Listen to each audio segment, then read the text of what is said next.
En este módulo vamos, si bien de forma sucinta, de forma sintética, a hablar del término gobernanza y lo que implica la gobernanza, o los efectos prácticos, políticos y sociales de la gobernanza.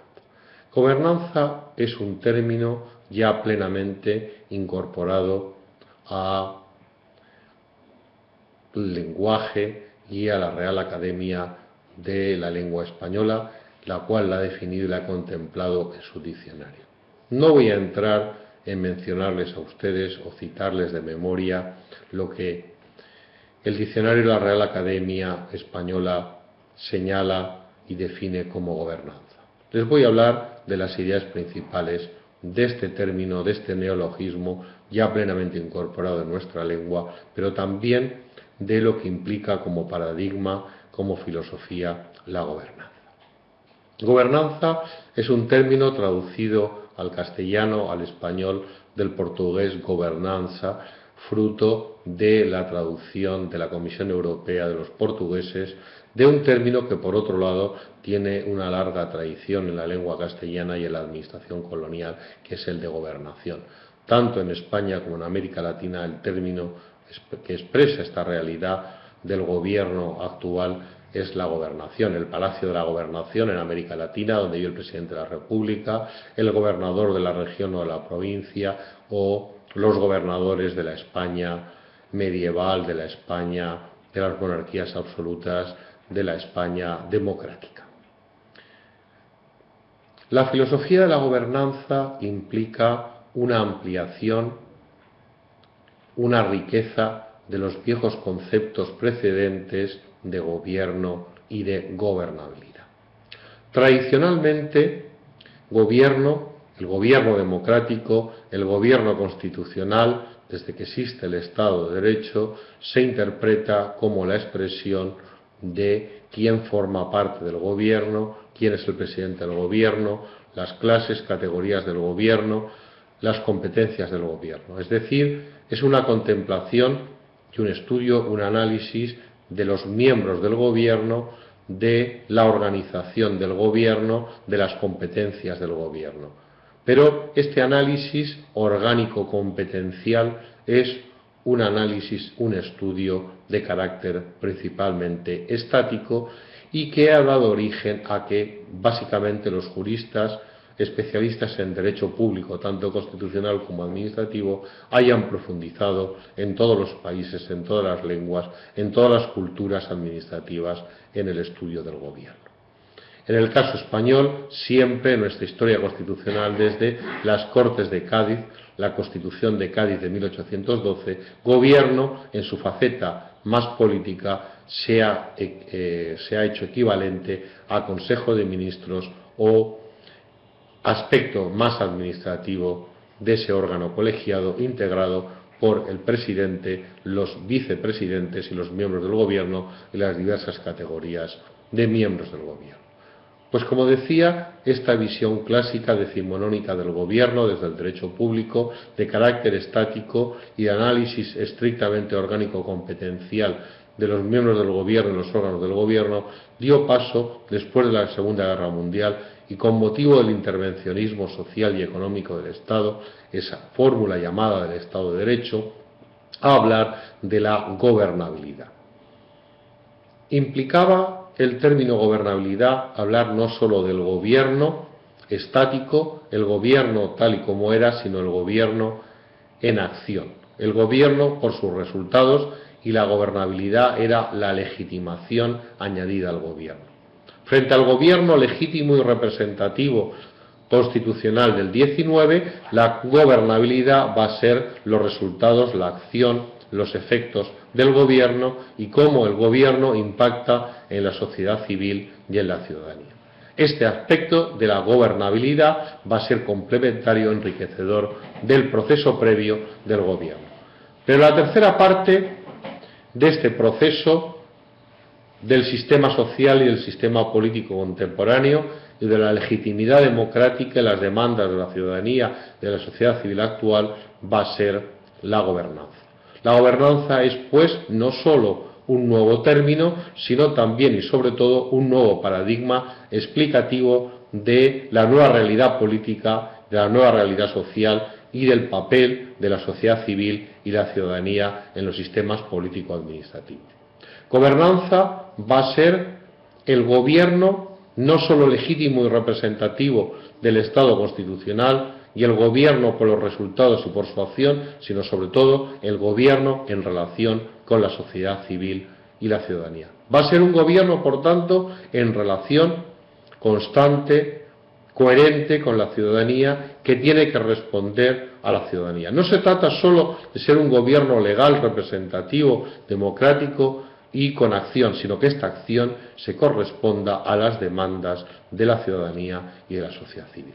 Ahora bien, este concepto de gobernanza va a implicar que se va a concebir el desarrollo institucional, el desarrollo del sistema político administrativo, el desarrollo del Estado, de sus instituciones político-administrativas y en particular todo el tipo de administraciones públicas existentes como un proceso hacia el logro del pleno desarrollo integral. Es decir, un desarrollo completo, un desarrollo integral, un desarrollo holístico, donde el desarrollo, no el mero crecimiento, tiene que ser económico, social, político y administrativo y también ecológico. La importancia de la sostenibilidad del medio ambiente, de la ecología, parece clave para el futuro de nuestras sociedades contemporáneas y esto es una constante en los últimos años del siglo pasado y en los albores del siglo XXI en el que estamos actualmente inmersos. La gobernanza, por tanto, es un paradigma social que pretende, a través del pleno desarrollo integral, alcanzar la satisfacción de la sociedad civil y de la ciudadanía. Y además que pone de manifiesto, frente a la clásica y visión antinómica entre Estado y sociedad, introduce hoy un tercer factor, un tertium genus, un tercer aspecto en la relación entre lo público y lo privado, que es el emerger y cada vez más potente del tercer sector, de la economía social, de la economía, diríamos, no lucrativa. Ese tercer sector tan importante, tan amplio, tan representativo de la sociedad civil, en el que se incluyen en un auténtico cajón desastre con subtipos las fundaciones, las cooperativas, las ONG, los movimientos obreros, los movimientos indígenas, los movimientos feministas y esos movimientos ecologistas, culturales, etc. Es decir, la articulación y la expresión de la sociedad civil que quiere estar, nunca mejor dicho, presente en todos los procesos de toma de decisiones, en la ejecución de esa toma de decisiones y en la evaluación y el control de esas decisiones adaptadas y que deben de llevar a cabo pues las instituciones políticas y las instituciones administrativas. La gobernanza, por tanto, es una manifestación, además, de ese proceso político de mayor calidad y de democracia participativa e implica buscar mecanismos de representación y de participación complementarios frente a la clásica democracia representativa o de partidos. El sistema de partidos es necesario, pero es insuficiente y necesita complementarse.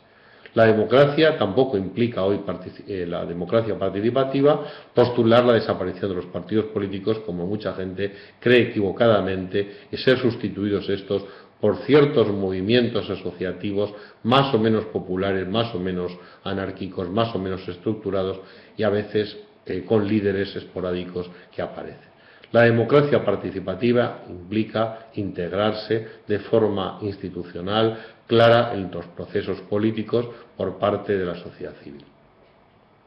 El concepto de sociedad civil es un concepto muy rico, muy importante, que además tiene correlación con el concepto de capital social. El concepto de capital social de los años 80, que básicamente ha divulgado y ha caracterizado y tratado el sociólogo norteamericano Robert Putnam, nos habla de cómo está estructurada esa sociedad civil, qué fortaleza tiene, cuántas asociaciones, fundaciones, etcétera, existe en esa sociedad.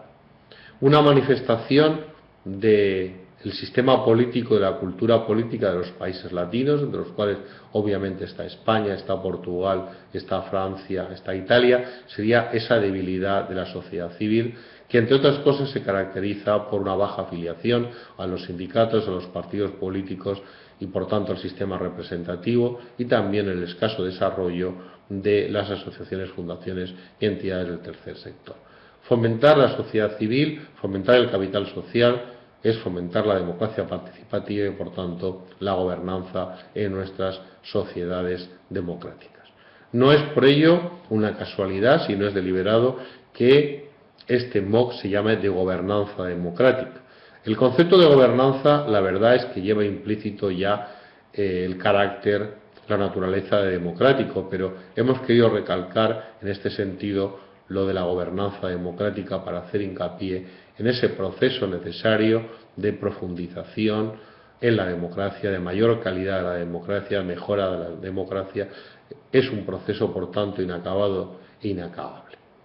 En este proceso, que he dicho que es inacabado, inacabable y por tanto un proceso donde no es una cuestión de un día para otro, pues aparece hoy en la doctrina de las ciencias sociales dos aportaciones que yo creo que son realmente importantes.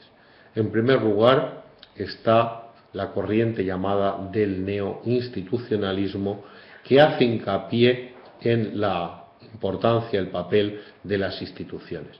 Las instituciones no son algo formal, neutral, sino que pueden ser un obstáculo o pueden ser un instrumento para el cambio y para la participación y para la transparencia. Como sean las instituciones, es muy importante para el futuro del sistema político y administrativo. Pero es que, además de la aportación del neoinstitucionalismo en estos momentos históricos, yo creo que también hay otra aportación importante, que es la del liderazgo.